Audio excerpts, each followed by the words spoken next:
विघ्ना खिडकी लेटा लाल राजा विघ्ना खिडकी देवा पांढरी पडली या रंगाचा विघ्ने उंडाळ्याची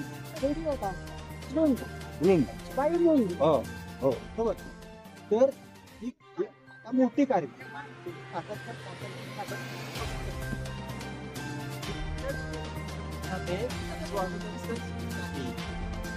7-8 वर्षांनी येते का? ती पण येते 7-8 वर्षांत परंतु तिचा असा उपयोग आहे ती जर जे काही ज्याला कुठली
नमस्कार, आम्ही उस्मानाबादवरून आलोय, एडशी या गावातून. आमचा हा बीसी ग्रुप आहे आणि इथं महाबळेश्वर कास पठाराचं खूप ऐकलं होतं की खूप छान आहे फुलं वगैरे, म्हणून खास हे बघण्यासाठी आम्ही आमच्या बीसी ग्रुपची ट्रिप घेऊन आलो. निसर्गाचा एकदम छान आनंद लुटला, खूप मजेत आहोत, छान एन्जॉय केला. तुम्ही काय सांगा? खूप असं लहानपणच्या शाळेची आठवण आली. शाळेच्या पटांगणात अशीच छोटी छोटी फुलं तेव्हा उगवलेली असायची आणि आता ते बघून सगळ्या आठवणी झाल्या की आम्ही कसं खेळत होतो या फुलांमध्ये. खूप छान वाटायला लागलं. खूप भारी वाटलं, मला पण खूप छान वाटलं. खूप लेडीजसाठी तर खूपच मस्त आहे हे वातावरण. सर्व लेडीज इथे या आणि भेट द्या ह्याला. खूप मस्त, खूप आनंद वाटला कारण इथे वेगवेगळ्या प्रकारची कलरची फुलं आम्हाला पाहायला भेटली, त्यामुळे एक डोळ्याला आनंद भेटला, नेत्रसुख आम्ही या पर्यटन स्थळातून आम्हाला मिळाले. पहिल्यांदाच आलाय? हा, आम्ही पहिल्यांदाच आलेलो. खूप छान वाटलं. सातारा जिल्हा म्हणजे छत्रपतींचा म्हणजे सांस्कृतिक ठिकाण आणि बघून खूप छान वाटलं, आनंद वाटला आणि जय शिवराय जय महाराष्ट्र. प्रेस विसरून आम्ही खूप छान वाटलं आणि सगळा आनंद लुटला 2 दिवसांमध्ये. जय छत्रपती शिवाजी महाराज की जय. जय महाराष्ट्र.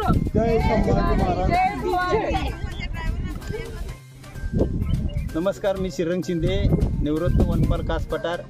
गेली 20 ते 22 वर्षे मी या सह्याद्रीच्या पठारावर नोकरी करत असताना पठारावर जास्त रिसर्च केला आणि आज वेळात वेळ काढून हे आमचे पुण्याचा ग्रुप मॅडम घेऊन आलेत आणि त्यांना 2 मिनटं माहिती देत असताना तुमची समक्ष भेट झाली.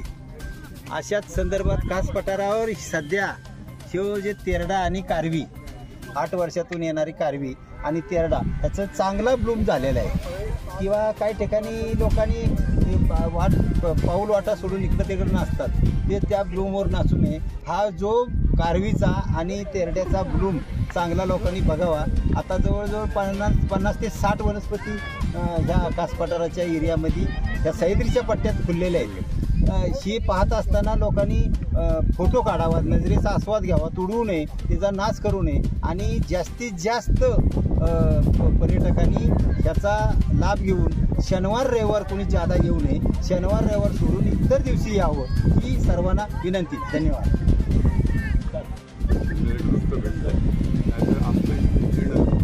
खरंच फुकट गेलं असतं आणि नुसती कारवी इतकी बघून तुम्हाला त्याच्या पाठीमागे काय सर्वच होतं आणि निसर्गात काय होतं ते समजत नाही. आणि अशा बऱ्याचशा दुसऱ्या गोष्टी ते आम्हाला दाखवत आहेत ज्या आपल्या साध्या कामन माणसाच्या नजरेला पडतच नाही आणि ते त्यांचं महत्त्वाचं देणं आहे आज आम्हाला आणि त्याच्यासाठी आम्ही पुन्हा पुन्हा त्यांचे किती आभार मानले तरी करू. आणि मी सुद्धा बाकीच्या लोकांना हेच सांगेन की कृपा करून तुमचा नाश करू नका, तुमच्या पिढीसाठी जपणं फार जरुरी आहे.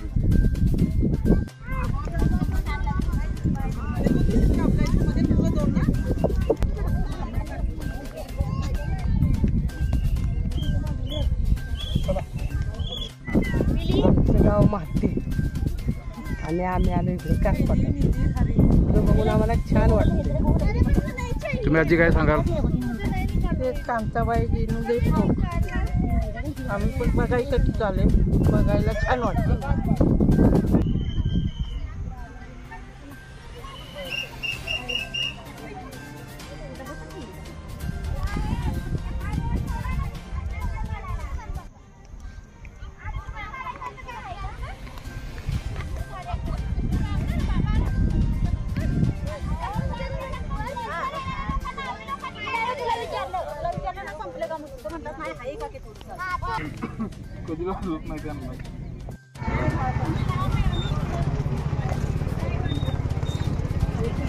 मारी जागा पकड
एवढा फायदा.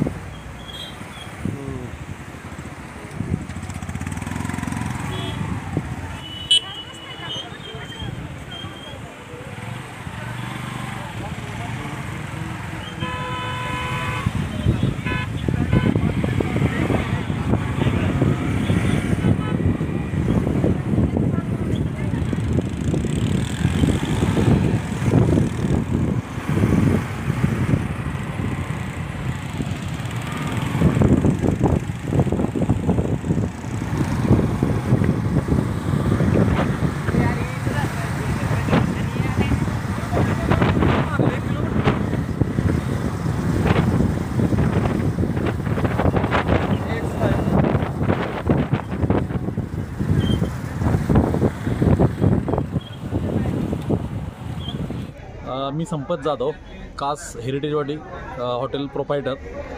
मी एवढंच आव्हान करेन पर्यटकांना की कासला सुट्टीत येऊ नका, सुट्टी काढून कास बघायला या. 2 वर्षापासून कंपाऊंड काढल्यापासून फुलांचाही भर चांगला आहे. लोक 3000चं लिमिट कासला, 10,000 लोक आल्यानंतर की कास 100% पॅक होणार, कारण एवढी कॅपॅसिटी रोडची नाही आहे, पार्किंगलाही एवढी जागा नाही आहे. त्यामुळं थोडं नियोजन सातारा सिटी चालू होतानाच नियोजन झालं पाहिजे की तेवढ्या गाड्या वर येतील. वर घाटातून वर गाड्यानंतर तेवढी कॅपॅसिटी नसली. आज रविवार 2 तास सकाळी रस्ता जाम होता आणि लोकांनी जास्त करून ऑड डेला आलं तर कासची फुलंही चांगली बघता येतील आणि कासही चांगलं फिरता येईल लोकांना. हां, अजून एक मुद्दा सांगायचा म्हणजे 3000चं ऑनलाईन बुकिंगचं लिमिट आहे. तर खालून गाड्या सोडतानाच ज्यांचे पास प्रिंट असेल त्यांच्याच गाड्या सोडल्या जाव्यावर, म्हणजे जास्त ट्रॅफिक होणार नाही. आणि काही लोक मग आम्हाला पुढे बमणूला जायचं आहे, कास लेकला जायचं अशी सोडून लोक येतात, त्यामुळं रस्ता जाम होतो. नमस्कार, मी सोमनाथ जाधव, सदस्य कास पठार कार्यकारी समिती. आज आपण पाहतोय कास पठारावरती प्रचंड अशी गर्दी झालेली आहे.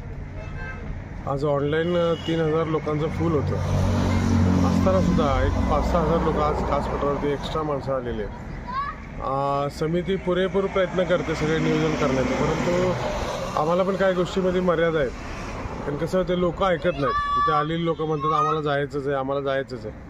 तरी आमच्या सर्व समिती सदस्यांनी सकाळी 10 वाजताच एकयू फाट्यावरती सगळ्या गाड्या अडवल्या होत्या आणि फक्त ऑनलाईनवाल्यांनाच सोडलं वरती आणि ऑफलाईनवाल्यांना रिटर्न परत पाठवत होतं. परंतु लोक ऐकत नव्हते अजिबात, आम्हाला वरती जायचंच आहे. त्यामुळे आज प्रचंड वरती गर्दी झालेली आहे. आणि आम्ही वन विभागाकडे सुद्धा प्रस्ताव पाठवला होता की 150 रुपयाची जी तिकीट आहे ना ऑफलाईनची, जे ऑनलाईन करतात त्यांना 150 रुपये असू द्या, पण ऑफलाईन जास्त तिकीट वाढूया. त्यामुळे ऑफलाईनने येणाऱ्या पर्यटकांची संख्या कमी होईल. परंतु ही काय संमत झालं नाही. त्यामुळे आज गर्दी वाढलेली आहे. खरं म्हणजे ऑफलाईनला जास्त तिकीट ठेवली पाहिजे, तरच कुठेतरी लोक आज जे ऑनलाईन खऱ्या पद्धतीनं जे ऑनलाईन करून इथं कास पठार पाहण्यासाठी येतात त्यांच्या एक प्रकारे अन्यायच होतो आहे. तरी नक्कीच या समिती आणि वन विभाग एक 2-3 दिवसातच मीटिंग घेऊन पुढच्या वेळेला असं काही प्रकार घडणार नाही यासाठी सर्वजण प्रयत्नशील राहतील. बाळासाहेब फडतरे, येवतीशर, हॉटेल सत्यम शिवम सुंदरम. आमच्या इकडं कासचा सीझन चालू आहे आणि सीझनमध्ये एवढं भरपूर पब्लिक असल्यामुळं आमच्या हॉटेलला आवर्जून भेट देतात आणि उत्तम क्वालिटीचे असल्यामुळं ते आमच्यापासून नंबर घेऊन जातात आणि नंबर घेऊन गेल्यानंतर आमच्याकडं आवर्जून पुन्हा भेट देतात आणि कस्टमर जास्त प्रमाणात वाढल्यामुळं आम्ही त्यांना सुविधा चांगली देतो. चांगलं आम्ही तऱ्हेने त्यांना सुविधा देऊन कुठलीही गोष्ट लागेल ती वस्तू, कुठलीही गोष्ट त्यांना नाही म्हणत नाही आणि इतकी खुश होऊन आमच्याकडं पुन्हा ते येतात. आमच्याकडे येणारे कस्टमर ही सांगली, सातारा, सोलापूर, कोल्हापूर, पुणे, मुंबई भरपूर ठिकाणी भेट देतात आणि आपल्या हॉटेलला सुद्धा भेट देतात आणि त्याचा आम्हाला फायदा होतो. आम्ही उत्तम क्वालिटी घरगुती पद्धतीची चिकन, मटन आम्ही घरगुती पद्धतीचं जेवण त्यांना आवर्जून देतो आणि त्याच्यावरती ते खुश होऊन आमचा नंबर घेतात आणि नंबरावरती आम्हाला बुकिंग करून आम्हाला सांगतात आम्ही पुन्हा येऊ. तुमच्याकडे जर यायचं असेल हॉटेलवर तर कास पठारापासून हे साधारण आपलं अंतर 18 किलोमीटर आहे आणि तिथून परत आमच्याकडे बुकिंग करतात. बुकिंग झाल्यानंतर पुन्हा येतात, जेवतात, पुन्हा येतात. आमच्याकडे येणाऱ्या कस्टमर आमचापासून नंबर घेतात. तो नंबर आहे 82 086 46 079.